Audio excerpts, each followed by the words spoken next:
ونسلم على رسوله الكريم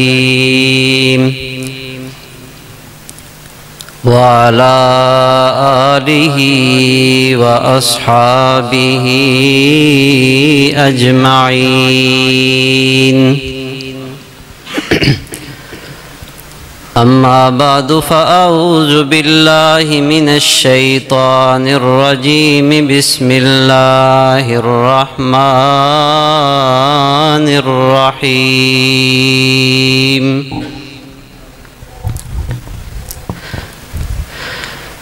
وقال ربكم ادعوني أستجب لكم. صدق الله مولانا العظيم. إن الله وملائكته يصلون على النبي يا أيها الذين آمنوا صلوا عليه وسلموا تسليما.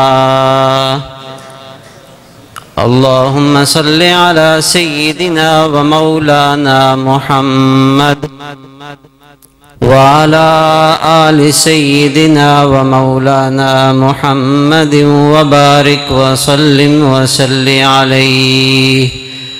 الصلاة والسلام عليك يا سيدي يا رسول الله وعلى آلك وأصحابك يا سيدي يا خاتم النبيين. بعد حمد و صلاۃ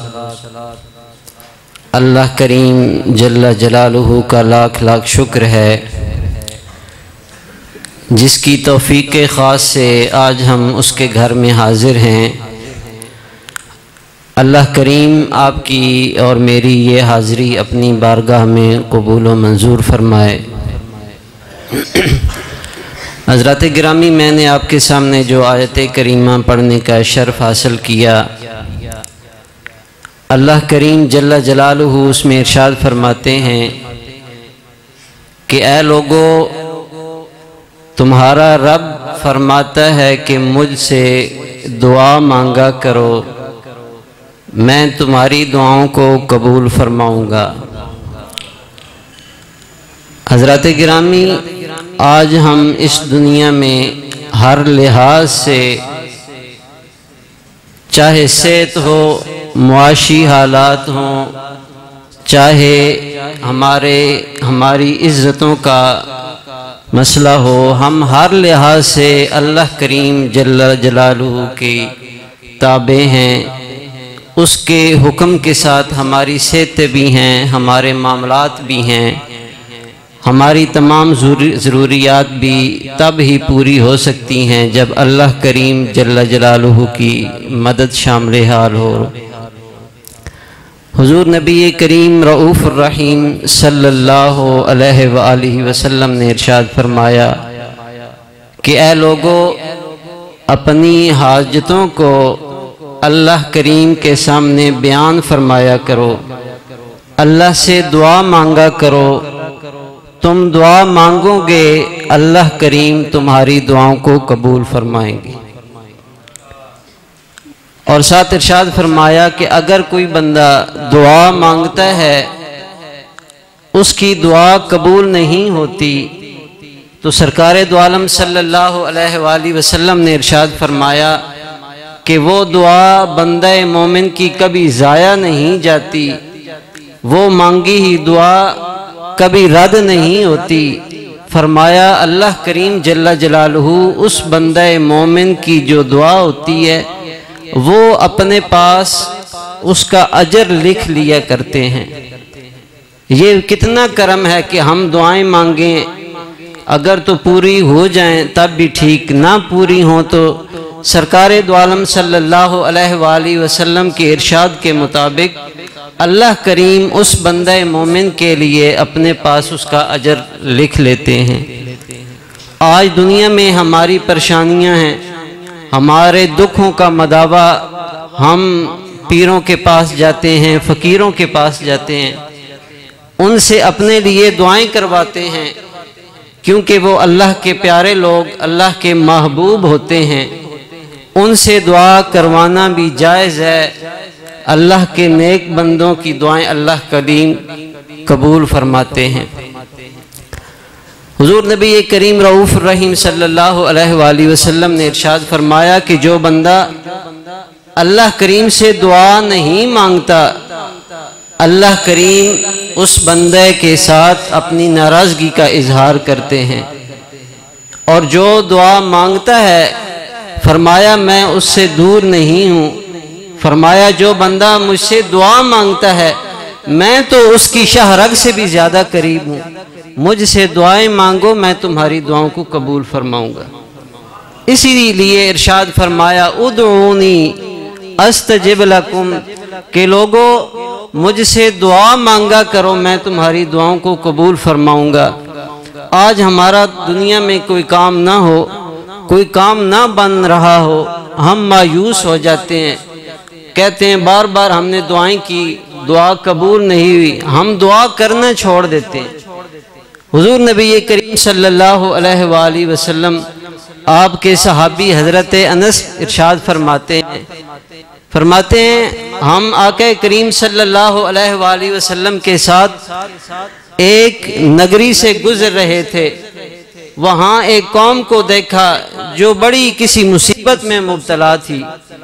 سرکار دو عالم صلی اللہ علیہ وآلہ وسلم نے ارشاد فرمایا کہ اے میرے صحابہ، یہ قوم جو مصیبت میں مبتلا ہے یہ اس لیے مصیبت میں مبتلا ہے کہ جب اللہ کریم جل جلالہ کا ان پر خاص کرم ہوا کرتا تھا، اللہ کریم نے ان کو بہت زیادہ نعمتیں دی تھیں، تو تب یہ اللہ کا شکر ادا نہیں کرتے تھے، تب یہ اللہ کریم سے اپنے لیے عافیت نہیں مانگا کرتے تھے، یہ دعا نہیں مانگا کرتی تھی یہ قوم، تب اللہ کریم نے ان کو اس مصیبت میں مبتلا کر دیا ہے۔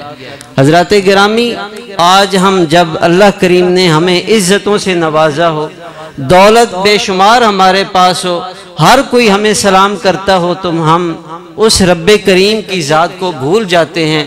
ہم کہتے ہیں جی ہم بڑی شے ہیں، ہمارے جیسا کوئی نہیں ہے۔ تو ارشاد جو سرکار نے فرمایا کہ جب تم پر بہت زیادہ اللہ کی نعمتیں موجود ہوں تب اللہ کا شکر ادا کیا کرو، اس سے دعا مانگی کرو، اس سے اپنے لیے عافیت مانگا کرو، اللہ کریم تمہیں اور بھی زیادہ نعمتیں دے گے۔ قرآن کریم میں ارشاد فرمایا لَإِن شَكَرْتُمْ لَأَزِيدَنَّكُمْ، کہ اے لوگو میری نعمتوں کا اگر شکر ادا کرو گے تو لَأَزِيدَنَّكُمْ، میں تمہیں اور بھی زیادہ دیا کروں گا، وَلَئِن كَفَرْتُمْ، اگر میری نعمتوں کی ناشکری کرو گے، انکار کرو گے، اِنَّ عَذَابِي لَشَدِيدٌ، تو یاد رکھو میں تمہیں دردناک عذاب میں مبتلا کر دوں گا۔ کتنا کرم ہے جب بندہ مومن اللہ کریم جل جلالہ سے دعا مانگتا ہے تو اللہ کریم فرماتے ہیں اے میرے بندے تو مجھ سے رزق مانگ میں تجھے رزق دوں گا، تو مجھ سے صحت مانگ میں تجھے صحت دوں گا، اولاد مانگ میں تجھ کو اولاد دوں گا۔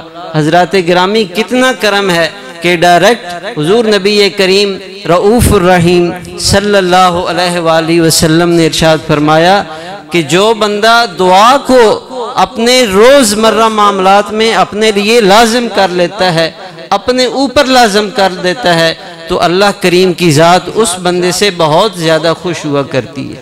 کتنے شان والے نبی جس کی شان میرے رب کریم نے قرآن کریم میں بار بار ارشاد فرمائی۔ ایک آیت کریمہ میں صرف عرض کرتا ہوں، فرمایا یا ایھا النبی، اے غیب کی خبریں دینے والے نبی، انا ارسلناک، تیرا مقام یہ ہے کہ ہم نے تجھے تاج رسالت پہنایا۔ کتنی شان ہے، کبھی یا ایھا المدثر کہا، کبھی کسی طریقے سے میرے نبی کی شان بیان فرمائی۔ کتنا مقام ہے۔ آپ اپنی زندگی میں ہر وقت چلتے پھرتے بیٹھتے اٹھتے اپنی زندگی میں دعائیں فرمایا کرتے، اور اپنی امت کو بھی حکم فرمایا کہ جب سو کے اٹھو تب بھی دعا مانگو، جب سونے کے لیے بستر پر جاؤ تب بھی دعا مانگو، لیکن آج ہم ان دعاؤں کو ہم نے چھوڑ دیا، بس سوتے ہیں تو نہ اللہ یاد ہے نہ اللہ کا حبیب یاد ہے۔ سرکار دو عالم صلی اللہ علیہ وآلہ وسلم اپنی زندگی میں جو اکثر دعا کیا کرتے تھے، ربنا آتنا فی الدنیا حسنہ، کہ اے میرے رب میری دنیا اچھی کر دے، میری دنیا میں میرے لیے خیر لکھ دے، وفی الآخرۃ حسنہ، اور میرے حبیب میرے رب العالمین میری جو آخرت ہے اس کو بھی اچھا کر دے، وقنا عذاب النار، اور یا رب العالمین مجھے آخرت کے عذاب سے محفوظ فرما۔ یہ وہ نبی دعائیں مانگ رہا ہے جو اللہ کریم کا حبیب ہے، اللہ کریم کا پیارا ہے۔ حضور نبی کریم صلی اللہ علیہ وآلہ وسلم بہت زیادہ دعائیں کیا کرتے تھے۔ آج ہم دنیا میں جو پریشان ہیں، ملکی لیول ہو یا خاندانی لیول ہو، اپنے گھریلو کے معاملات دیکھیں، جو ہم پریشان ہیں، ہم اللہ کریم سے خیر نہیں مانگتے۔ خیر مانگنے سے اللہ کریم کی خیر میں جو دیتا ہے اس میں کبھی کمی نہیں ہوتی، اس کے خزانے تو لامحدود ہیں، وہ تمام عالمین کا خالق ہے۔ فرمایا مجھ سے مانگو ادعونی استجب لکم، کہ لوگو مجھ سے مانگا کرو، ہر چیز مانگو، جو مانگو گے وہ عطا کروں گا، کیونکہ اس کے خزانوں میں کمی نہیں ہے۔ حضور نبی کریم صلی اللہ علیہ وآلہ وسلم آپ اپنے صحابہ کو پاس بٹھاتے اور دعا کرنے کی ترغیب دیتے، اے میرے صحابہ اس طرح دعا کرو، اس طرح دعا کرو، یہ دعا پڑھو۔ حضرت سعد بن ابی وقاص رضی اللہ تعالی عنہ آپ ارشاد فرماتے ہیں کہ ہم رسول اللہ صلی اللہ علیہ وآلہ وسلم کے قریب بیٹھے ہوئے تھے، اور بھی صحابہ موجود تھے۔ سرکار نے فرمایا اے میرے صحابہ، کیا میں تمہیں ایسی کوئی دعا نہ بتاؤں کہ جب تم کسی مصیبت میں مبتلا ہو جاؤ وہ دعا کرو گے اللہ کریم تمہیں اس مصیبت سے نکالیں گے۔ حضرت سعد بن ابی وقاص ارشاد فرماتے ہیں یا رسول اللہ کیوں نہیں ہمیں حکم فرمائیں؟ سرکار نے ارشاد فرمایا کہ اے سعد بن ابی وقاص، یہ وہ دعا ہے جو جناب یونس علیہ السلام جب مچھلی کے پیٹ میں چلے گئے تب اللہ کریم سے یہ دعا مانگے کرتے تھے۔ وہ کیا دعا ہے؟ لا الہ الا انت سبحانک انی کنت من الظالمین، لا الہ الا انت، اے رب العالمین تیرے علاوہ کوئی الہ نہیں ہے، کوئی ہمارا خالق نہیں ہے، کوئی مالک نہیں ہے، الا انت سبحانک، صرف تیری ذات پاک ہے، صرف تو کریم ہے۔ فرمایا آگے انی کنت من الظالمین، میں ہی ظالمین میں سے ہو گیا تھا۔ جناب یونس علیہ السلام اللہ کے بڑے برگزیدہ پیغمبر گزرے، بڑے اللہ کے پیارے تھے۔ اپنی قوم کو حکم دیا کہ لوگو اللہ سے ڈرو، اللہ کی نافرمانی نہ کیا کرو۔ اس قوم نے بات نہ مانی۔ جناب یونس علیہ السلام اللہ کے اذن سے اللہ کے اذن کے بغیر، اللہ کی اجازت کے بغیر اپنی قوم کو چھوڑ کر جب دوسری بستی میں جانے کے لیے تیار ہوئے، راستے میں دریا ہے، سمندر ہے، کشتی میں سوار ہوئے، وزن زیادہ تھا کیونکہ پیچھے اللہ کریم کی اجازت کے بغیر نکلے تھے۔ ملا نے کہا کہ کسی ایک شخص کو نکلنا پڑے گا، قرعہ ڈالا گیا، جناب یونس علیہ السلام کا نام نکلا۔ یونس علیہ السلام نے چھلانگ لگائی، لیکن وہ اللہ کے پیارے تھے، برگزیدہ تھے، بڑے محبوب پیغمبر تھے۔ اللہ کریم نے حدیث پاک کے مطابق اللہ کریم نے مچھلی کو حکم دیا کہ جا میرے یونس کو اپنے منہ میں محفوظ کر لے، نگل لے، اور بغیر کسی تکلیف کے۔ تو حضرات گرامی جب مچھلی کے پیٹ میں چلے گئے، مچھلی سمندر کی تہوں میں چلی گئی، تو حدیث پاک کے مطابق جب مچھلی سمندر کی تہ میں چلی گئی تو وہاں سے کنکر جو تھے وہ اللہ کی تعریف بیان فرما رہے تھے۔ جناب یونس علیہ السلام نے سنا کہ یہ پتھر، یہ کنکر، یہ بھی میرے رب کی تسبیح بیان فرما رہے ہیں، تو فوراً التجائی دعا فرمائی، فرمایا یا رب العالمین مجھ سے یہ غلطی ہو گئی کہ تیرے اذن کے بغیر میں نے اپنی قوم کو چھوڑا، اپنا سفر شروع کیا۔ فرمایا لا الہ الا انت سبحانک انی کنت من الظالمین، یہ بار بار ذکر کرتے رہے، بار بار یہ گڑ گڑا کر رو کر اللہ کی بارگاہ سے دعا یہ مانگتے رہے، اللہ کریم نے ان کی دعا قبول فرمائی اور مچھلی کو حکم دیا کہ بغیر کسی تکلیف کے آپ کو سمندر سے باہر اگل دے۔ حضرات گرامی، علماء کرام فرماتے ہیں کہ یہ جو دعا ہے، جس بندہ مومن کو کوئی بھی پریشانی ہو، کسی بھی غم میں مبتلا ہو، تو یہ یونس علیہ السلام کی جو دعا ہے، یہ وہ بندہ مومن اپنے ورد بنا لے، اپنی زندگی میں بار بار پڑھنا شروع کر دے، اللہ کریم جل جلالہ اس دعا کے صدقے اس کی تمام مصیبتیں دور فرمائے گا۔ کتنا کرم ہے۔ آج ہم دعا مانگنا چھوڑ گئے ہیں، وہ وجہ یہ ہے کہ کبھی دعا اللہ کریم قبول فرماتے ہیں، کبھی نہیں کرتے۔ ایک بندہ یہ سوچتا ہے کہ میں سعودیہ چلا جاؤں گا، میں کسی اور ملک میں چلا جاؤں گا، میرے جو مالی حالات ہیں وہ ٹھیک ہو جائیں، وہ بار بار دعائیں کرتا ہے، پیروں سے فقیروں سے دعائیں کرواتا ہے، اس کی دعا قبول نہیں ہوتی۔ پھر ہم کیا کرتے ہیں؟ ہم دعا مانگنا چھوڑ دیتے ہیں، مایوس ہو جاتے ہیں۔ لیکن حضرات گرامی، اللہ کریم تو فرماتے ہیں لا تقنطوا من رحمت اللہ، کہ لوگوں میری رحمت سے کبھی نا امید نہ ہونا۔ وہ وجہ یہ ہوتی ہے کہ بندہ مومن کے لیے کبھی اس کی دعا اللہ کریم اس لیے قبول نہیں فرماتے کیونکہ اس کے لیے اس دعا جو کر رہا ہوتا ہے اس میں وہ نقصان بھی ہو سکتا ہے۔ مثلا وہ سعودیہ جائے گا، چلا تو جائے گا، لیکن شاید اس کا کام بنے نہ بنے، شاید راستے میں کوئی تکلیف ہو۔ اللہ کریم جل جلالہ اپنے بندے کی خیر کے لیے بھی کبھی دعا قبول نہیں کرتے، لیکن اس کا اجر لکھ دیتے ہیں۔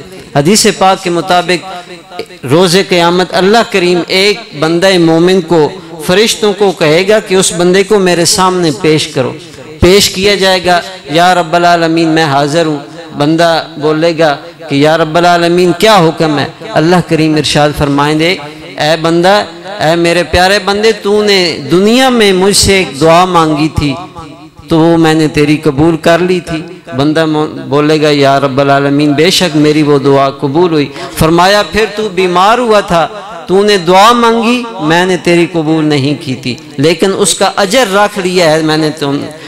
تو وہ بندہ کہے گا یا رب العالمین بے شک میں بیمار رہا، کافی عرصے تک تکلیف میں رہا، تو اللہ کریم فرشتوں کو بولیں گے کہ اس کا جو اجر ہے وہ اس کے سامنے رکھ دو، وہ جو دعا کا اجر ہوگا۔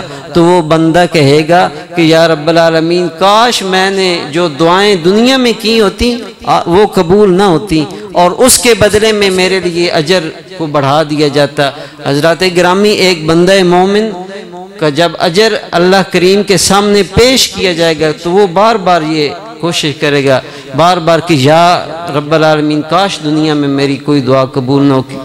لہذا دعا مانگتے رہا کرو۔ سرکار دو عالم صلی اللہ علیہ وآلہ وسلم ہر قدم قدم پر امت کے لیے اپنی دعائیں چھوڑ کے گئے ہیں، امت کے لیے یہ راستہ بتایا ہے کہ خیر کا راستہ کیا ہے۔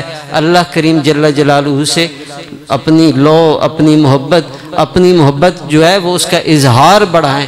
نیک لوگ جو تھے وہ کیا ہے ان کی صفات جن سے ہم دعائیں کرواتے ہیں کہ ہمارا یہ کام ہو جائے، ہمارا بیٹا پاس ہو جائے، ہمیں اللہ تعالیٰ اولاد دے، رزق میں وسعت ہو۔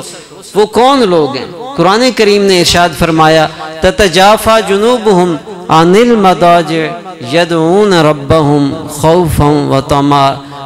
تتجافا جنوبہم، وہ لوگ جو اپنے پہلوؤں کو اپنے بستروں سے جدا کر لیتے ہیں، بستروں کو چھوڑ دیتے ہیں، کیا کرتے ہیں پھر؟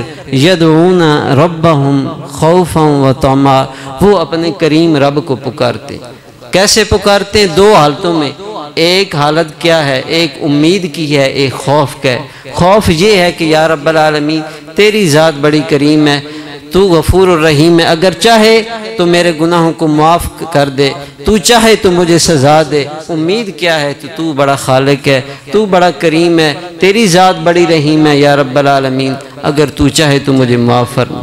ایک عربی کا شعر ہے لو کان حبک صادقا لأطعتہ فإن المحب لمن يحب مطیع، کہ اگر تو سچا عاشق ہوتا نا، اگر اللہ کے ساتھ تیری سچی دل لگی ہوتی، فإن المحب لمن يحب مطیع، کیونکہ جو حبدار ہوتا ہے، جو محب ہوتا ہے، وہ اپنے محبوب کی ہر بات مانتا ہے۔ تو اللہ کریم نے بار بار قرآن کریم میں ارشاد فرمایا ادعونی استجب لکم، کہ مجھ سے دعائیں مانگا کرو، میں تمہاری دعا کو قبول فرمایا فرماؤں گا۔ سرکار دو عالم صلی اللہ علیہ وآلہ وسلم نے ایک جگہ فرمایا الدعاء سلاح المؤمن، کہ جو دعا ہے وہ مومن کا ہتھیار ہے۔ ہتھیار بندے کے پاس ہو تو وہ محفوظ ہوتا ہے، وہ ڈھال کی طرح استعمال کر لیتا ہے، وہ مصیبتوں سے بچا رہتا ہے اگر دعا کو وہ لگاتار کرتا ہے۔ اور فرمایا آگے وعماد الدین، اور دعا جو ہے یہ دین کا ستون ہے۔ کسی بھی عمارت کے نیچے ستون مضبوط ہو، عمارت مضبوط رہتی ہے۔ فرمایا جو دعا ہے وعماد الدین، یہ دین کا ستون ہے۔ اور آگے فرمایا ونور السماوات والارض، یہ کوئی عام چیز نہیں ہے دعا جو تم اس کو چھوڑ رہے ہو، فرمایا یہ تو زمین و آسمان کا نور ہے۔ حضرات گرامی کتنا کرم ہے کہ دعا ہمارے لیے وہ حضور نبی کریم صلی اللہ علیہ وآلہ وسلم نے جو وہ چیز ہمیں دی کہ اس کے ذریعے اللہ کریم سے ہم اپنے لیے ہر چیز مانگتے ہیں۔ اللہ کریم جل جلالہ ہمیں بھی حضور نبی کریم صلی اللہ علیہ وآلہ وسلم آپ کے اس بتائے ہوئے راستے پر عمل کرنے کی توفیق عطا فرمائے۔ حضرات گرامی دعا وہ ہتھیار ہے جس سے ہم اللہ سے ہر چیز مانگ سکتے۔ ہاتھ کھڑا کریں، اللہ کریم تو فرماتا ہے کون ہے مجھ سے اولاد مانگنے والا میں اولاد دوں، کون ہے جو مجھ سے مال مانگنے والا دولت مانگنے والا میں دولت دوں، کون ہے مجھ سے صحت مانگنے والا میں صحت اس کو دوں۔ حضرات گرامی اب آگے رمضان المبارک کا مہینہ آ رہا ہے، اپنی دعاؤں کو اپنی زندگی کا حصہ بنائیں۔ چلتے پھرتے اٹھتے بیٹھتے اس رب کریم سے دعا مانگا کریں۔ اللہ کریم جل جلالہ کو دعا مانگنے والا مومن بڑا ہی پسند ہے، بڑا پسندیدہ اس کا بندہ ہوتا ہے جو اللہ کے۔ کبھی ایسا کیا ہم نے کہ صبح سحری کی گھڑیوں دنیا ساری سو رہی ہو، ہم اپنے بستروں کو چھوڑ کر اللہ کی بارگاہ میں آ جائیں، گڑ گڑائیں، اپنے لیے دعا کریں، مومن بھائیوں کے لیے دعا کریں۔ حضرات گرامی اللہ کریم آپ کو اور مجھے دعا کرنے کی توفیق عطا فرمائے۔ وما علینا۔